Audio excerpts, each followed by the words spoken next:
No último programa, eu trouxe, por exemplo, o assunto do Jeff Bezos, que é dono do Washington Post e é dono da Amazon, um dos homens mais ricos do mundo, e ele proibiu o Washington Post, o jornal, de novo, dele, proibiu que o jornal apoiasse a Kamala Harris nas eleições americanas e quebrou uma tradição de quase 50 anos. Então, no início dessa semana, depois do nosso programa, o Bezos publicou também um editorial sobre o qual ele chamou de uma verdade dura.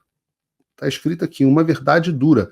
Os americanos não confiam nos veículos de mídia. Repito aqui, não é o Paulo Figueiredo que disse que o jornalismo profissional morreu e ficou... Mas você está dizendo que o jornalismo profissional morreu? O Jeff Bezos está dizendo que o jornalismo profissional morreu. Morreu porque os americanos não confiam mais na mídia. O Jeff Bezos está dizendo.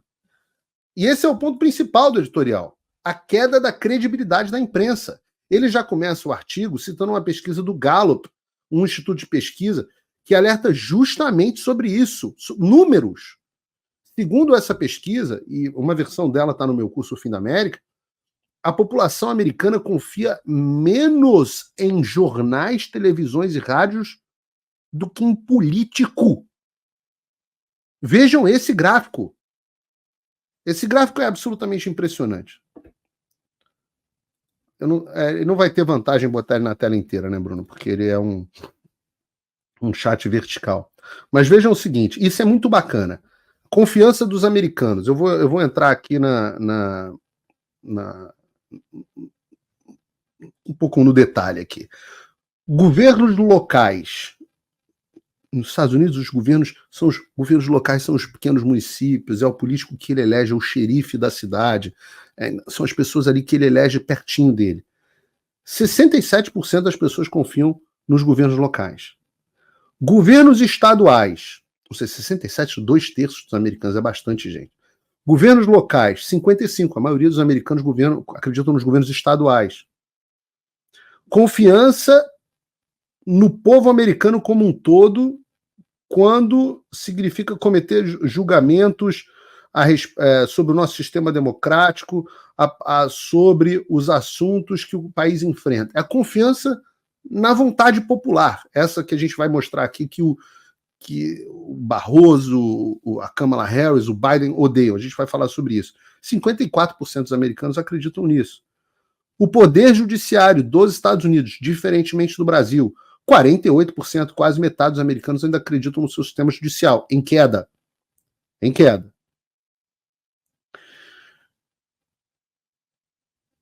Homem e mulher na vida política, 46%. A capacidade do governo federal de lidar com problemas internacionais, 43%, já vai caindo. O trabalho do poder executivo do presidente, não é um presidente específico, é a presidência como um todo, 40% dos americanos confiam. Olha como está caindo. A capacidade do governo federal de lidar com os problemas dos americanos, 37%. O poder legislativo, 34%.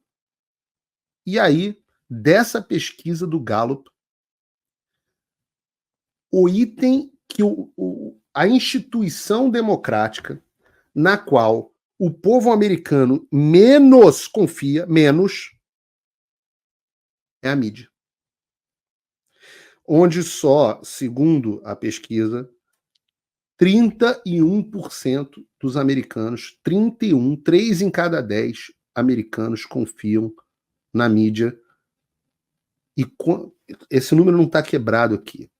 Quando você separa entre esquerda e direita, e eu detalho muito isso aqui no meu curso, quando se separa entre esquerda e direita, isso cai à direita, conservadores ou pessoas que se alinham como republicanos, menos de 10%, 8%, 8 em cada 100, menos de 1 em cada 10. Significa que você pegar uma mesa com 10 pessoas, é provável que não haja nenhuma que confia na mídia americana. Oi, que legal que você gosta dos meus vídeos, mas ainda mais importante do que eles é o meu curso. Lá eu posso falar coisas que o YouTube não me deixa falar e com bem mais profundidade. E eu tenho orgulho de ter feito o maior curso de geopolítica já ministrado no Brasil, com mais de 6 mil alunos. É o fim da América e do mundo como conhecemos. Só que tudo que é bom chega ao fim. Depois de 3 anos e 7 turmas, eu estou abrindo por tempo limitado a turma final desse curso. Então, essa é, portanto, a tua última chance de fazer parte desse grupo e realmente entender o que está se passando no Brasil e no mundo, para poder ser diferente e ajudar a mudar as coisas na direção certa.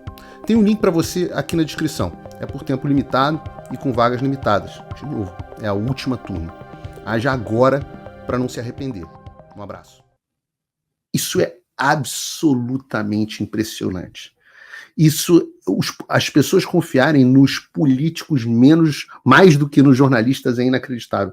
Deixa eu contar uma história para vocês. E, de novo, tudo isso está muito detalhado, tem um módulo inteiro com 10 aulas no Fim da América que se chama A Morte do Jornalismo. Mas eu vou contar algumas coisas interessantes para vocês.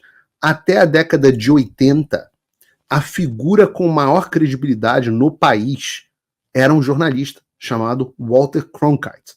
Eu já falei desse cara várias vezes, é um cara que, se vocês procurarem, ele é o cara que tem... Se o Bruno botar no Google aí uma imagem do Walter Cronkite, se botar aqui na tela, as pessoas vão reconhecê-lo, porque ele virou meio que o arquétipo do que era o jornalista de televisão. Ele é o cara que narra o pouso do homem na Lua, a morte do JFK, a guerra no Vietnã. Esse é o Walter Cronkite, o chamado de Tio Walt. Nós tem 2 grandes Tio Walts nos Estados Unidos, o Tio Walt Disney e o Tio Walter Cronkite. Esse cara era um homem de maior credibilidade no país. Ele apresentava uma espécie de jornal nacional, digamos assim, né? Chamava CBS Evening News. Pense no seguinte, os nossos pais, e talvez você que está nos assistindo, eu tenho muita audiência um pouco mais velha que eu tenho 40, né? Ó o Walter Cronkite aqui. Esse Tio Walt, que cara simpático, né? Ele apresentava o CBS Evening News e tinha uma coisa muito interessante. Deixa ele um pouquinho aí, Bruno.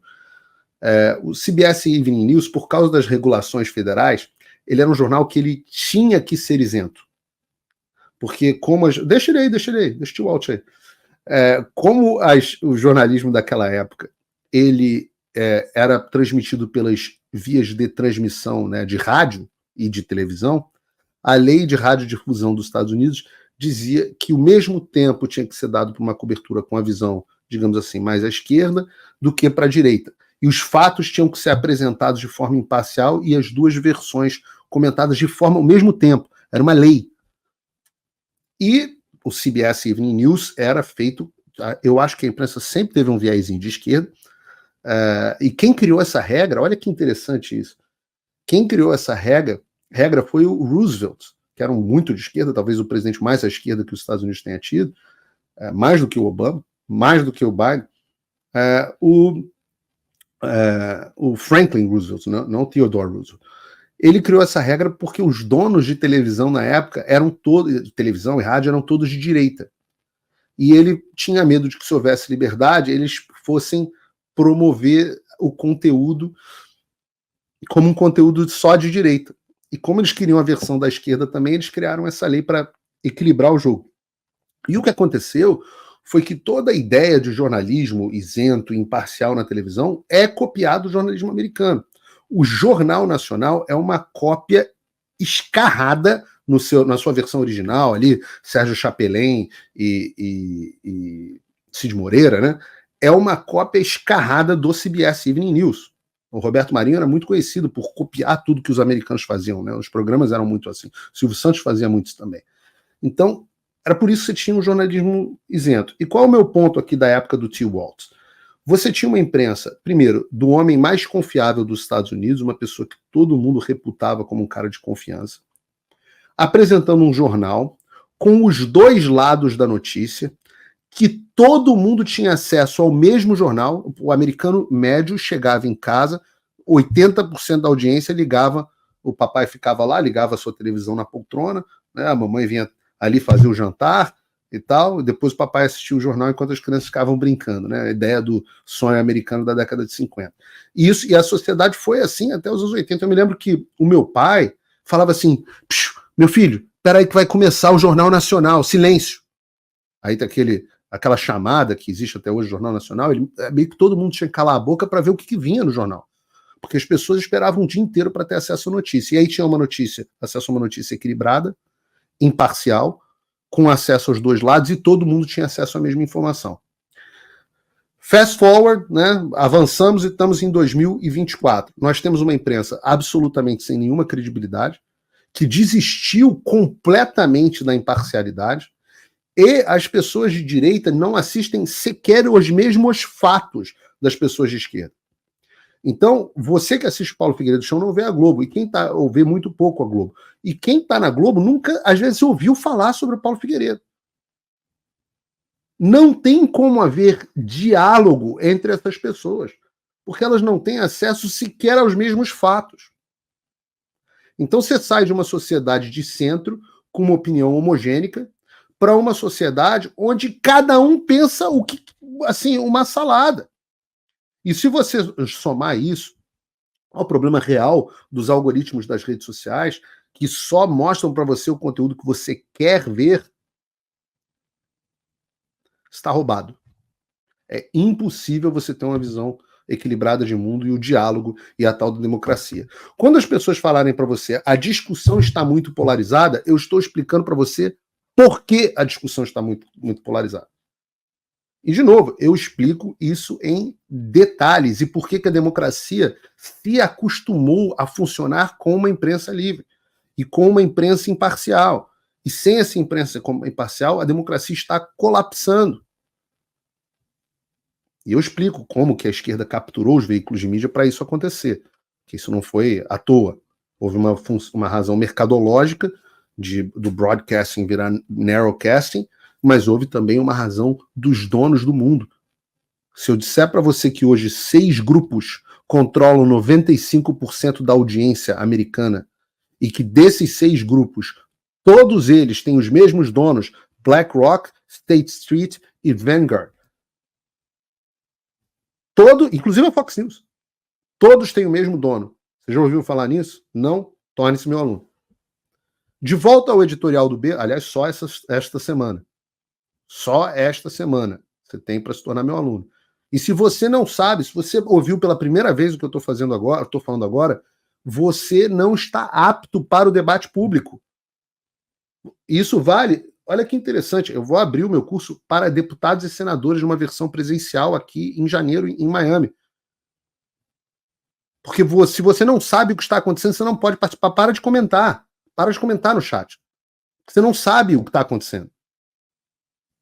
Então, voltando ao editorial do Bezos. O Bezos dá uma versão diferente do que alguns funcionários do Washington Post, que se demitiram depois da negativa de apoio da Kamala Harris deram. Entendam, depois que o Washington Post se recusou a apoiar a Kamala Harris, eles perderam quase, o último número que eu vi foram 250 mil assinaturas. 250 mil assinaturas, mais ou menos 15% das assinaturas do jornal, em um dia. Em um dia não, sei lá, em 3 dias. E o que isso funciona? E um terço não, mais do que isso, do conselho editorial se demitiu. E eles diziam que o Bezos não queria arriscar entrar em uma briga com o Trump. Mas o Bezos diz que o objetivo é outro. É resgatar a credibilidade da imprensa. Ele escreve que os apoios dos jornais aos presidentes não mudam nada, mas contribuem para criar a percepção, que ele chama de percepção de enviesamento. E que para acabar com essa história do jornal apoiando o candidato político era uma decisão de princípios, era a decisão correta, etc. Mas é claro que o Jeff Bezos, que é um esquerdista doente, só não é igual o Mark Cuban, né? Que hoje estava dizendo que o Trump, nunca viu o Trump ao lado de mulheres inteligentes e poderosas. Tipo, aí entrou na Fox News a Kellyanne Conway ou a Kayleigh McEnany, foi a Kayleigh McEnany, para comentar o assunto.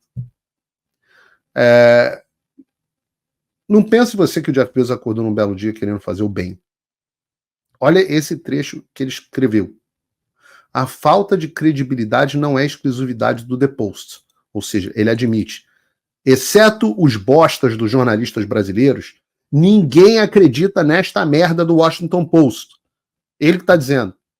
Mas ele diz também, nossos jornais irmãos enfrentam o mesmo problema. E isso é uma questão não só para a mídia, mas também para o país. Muitas pessoas estão recorrendo a podcasts improvisados, postagens imprecisas nas redes sociais e outras fontes de notícias não verificadas, que podem rapidamente espalhar desinformação e aprofundar divisões. O Washington Post e o New York Times ganham prêmios, mas cada vez mais falamos apenas para uma certa elite. Cada vez mais falamos entre nós mesmos. E ele diz, nem sempre foi assim. Nos anos de 1990, nós alcançamos 90% das residências da área metropolitana de Washington, D.C. E o que o Bezos, que é um homem de mercado, um gênio de mercado, criou uma empresa que merece todos os méritos do mundo, o que ele está percebendo? Qual a intenção dele? Não é que ele percebeu que eles estavam fazendo algo antiético, que era errado transformar um jornal em uma máquina partidária, mas percebeu que as pessoas que parou de funcionar. Aquela história de que o pessoal atribui ao Abraham Lincoln a frase, né? Você pode enganar algumas pessoas todo o tempo, ou todas as pessoas por algum tempo, mas não pode enganar a todos o tempo todo. E as pessoas estão abandonando a mídia tradicional e indo agora, na palavra dele, para podcasts improvisados, postagens imprecisas em redes sociais e outras fontes de notícias não verificadas. Ele fala isso na semana em que o Joe Rogan botou, 50 milhões de pessoas assistindo a entrevista com Donald Trump. Ou seja, o problema não é o papel que o Washington Post e outros jornais têm na militância disfarçada do jornalismo. A gente botou uma reportagem aqui, uma coluna, uma reportagem do Washington Post, em que ele comparava um comício do Trump ao Madison Square Garden com o do Hitler. Então, para ele o problema não é esse, mas a percepção das pessoas. O problema não é o golpe, é as pessoas perceberem o golpe e estarem desconfiadas. E eu vou dizer uma coisa para vocês. Todo mundo aqui no Brasil, acho que você tem a SPC e Serasa, né? Aqui nos Estados Unidos você tem um negócio chamado Credit Score. Credibilidade você constrói. Eu tenho uma credibilidade alta com vocês, por favor me digam aqui no chat se eu tenho alguma credibilidade com vocês. Mas em geral, devo ter, porque vocês estão me assistindo, eu tenho a credibilidade alta porque eu procuro apurar as notícias, porque eu procuro ser justo, porque eu tenho compromisso com a verdade e porque eu estou nessa há bastante tempo. Aí o tempo vai passando e as pessoas olham e falam assim, porra, esse Paulo Figueiredo é um cara sério. Eu posso não concordar com ele, mas eu nunca vi esse cara ficar jogando para a plateia, não. Eu nunca vi esse cara querer manipular o povo, ele não faz tic-tac, não sei. E com o tempo você constrói uma credibilidade. E são anos para construir. Para acabar, é assim. Eu pego um cara como que eu adoro, o Alan. O Alan fala 90% de coisas maravilhosas. Aí tem 10% que ele vacila. O que acontece? Um monte de gente deixa de assistir o Alan porque não acha que o Alan é sério. Eu falo, cara, o Alan é maravilhoso. Você tem que fazer a separação. Perde a credibilidade. E tem outros caras que eu acho muito bons assim. Ali o detalhe. E você tem que ir, cara, porque esses caras enxergam, um cara como o Alan enxerga o que ninguém mais enxerga. Eu tô falando do Alan porque eu vou falar dele no programa de hoje. O Alan enxerga algo que ninguém mais enxerga. O Alan vê coisas que eu não vou ver nunca, justamente porque eu sou chato, criterioso, cético e por aí vai.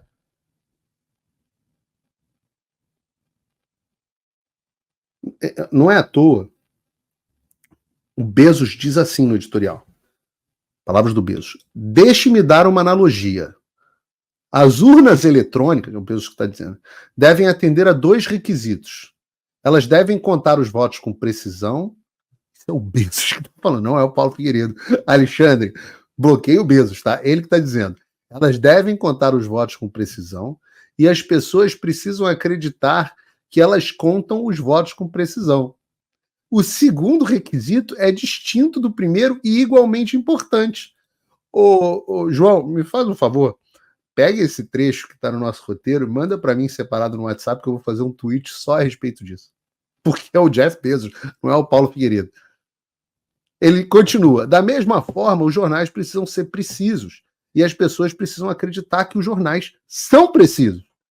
É difícil admitir, mas estamos falando no segundo requisito.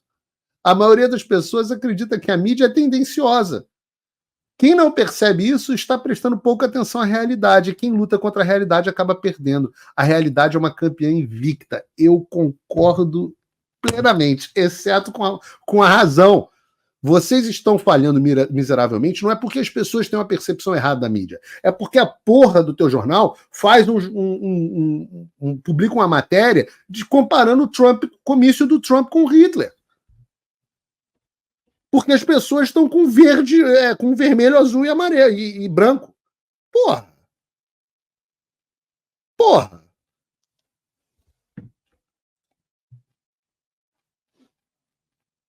Ele diz com todas as letras que os jornais precisam ser precisos e as pessoas precisam acreditar que eles são precisos. Mas que eles estão falando, ele acha que eles estão falhando só no segundo requisito. Já que as pessoas acreditam que a mídia é tendenciosa. O problema para o Bezos não é o Washington Post fazer reportagem biruta, não. É que a percepção das pessoas é que está errada. É um problema de posicionamento de mercado, não é um problema de realidade. Ora, Bezos, como se disse, a realidade é invicta. Vocês que me respondam no chat. Vocês acham que a mídia é tendenciosa? Sim ou não? Vocês acham que a mídia é tendenciosa, sim ou não? Ou é um problema de percepção? Só tem gente de esquerda em tudo que é jornal, meu Deus do céu. A ex-editora de opinião do New York Times, a Bari Weiss, e mais outro que eu esqueci o nome agora, eles renunciaram porque eles não viam, mas justamente eram assuntos proibidos no New York Times. Eu pergunto para vocês, quem é a colunista de direita no Globo? O Globo já teve Olavo de Carvalho como colunista, já teve Rodrigo Constantino. Quem é hoje? A Mira Leitoa? O cara de direita na Globo News é o Joel Pinheiro da Fonseca. Meu querido Joel.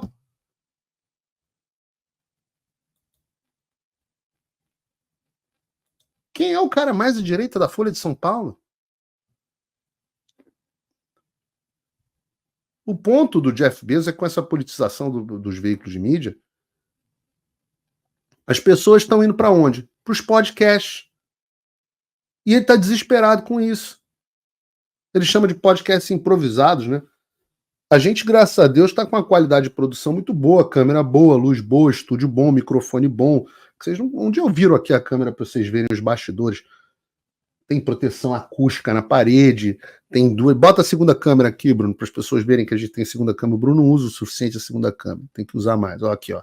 Segunda câmera, para a gente poder falar com você por outra câmera, para poder criar uma dimensão um pouco mais profunda do programa. Isso só é possível você que me apoia. Agora, você que não me apoia, fica lá vendo a porcaria da Globo News. Vai ouvir os comentários do Joel Pinheiro, porque você acha que é de graça. Você acha que é de graça. Liberdade de expressão sufocada como nunca antes. Eu avisei. Expulso, censurado, minhas redes apagadas, meu passaporte cancelado, contas congeladas, exilado do Brasil, e não parou por aí. Quando Donald Trump deixou a presidência em 2021, eu disse que o fim da América seria o fim do mundo como conhecíamos. E tudo se cumpriu. Famílias destruídas, escolas e universidades tomadas, a mídia e redes sociais manipuladas. A geopolítica global está em chamas, nos Estados Unidos, no mundo e no Brasil. E você está vendo o caos, mas você sabe realmente o que está acontecendo? Alguns desistiram, outros querem lutar, mas você sabe contra quem ou contra o que você realmente está lutando? É tudo desinformação para criminalizar a opinião direita e justificar medidas autoritárias que ele já vem tomando. Você acha que está lutando uma guerra local, mas e se eu te disser que essa guerra é global? Eu sei o que está acontecendo e decidi que vou lutar até o fim. Mas eu não posso vencer essa guerra sozinho. Eu preciso de você. Eu preciso que você entenda o que realmente está em jogo. Eu já formei um exército de mais de 6.000 alunos. Nesse que é o maior curso de política global já ministrado no Brasil. Agora, nós estamos nos capítulos finais dessa luta pela nossa civilização. Essa é a última turma e, portanto, sua última chance de fazer parte desse grupo. O fim da América e do mundo como conhecemos. Essa é a sua última chance de se preparar.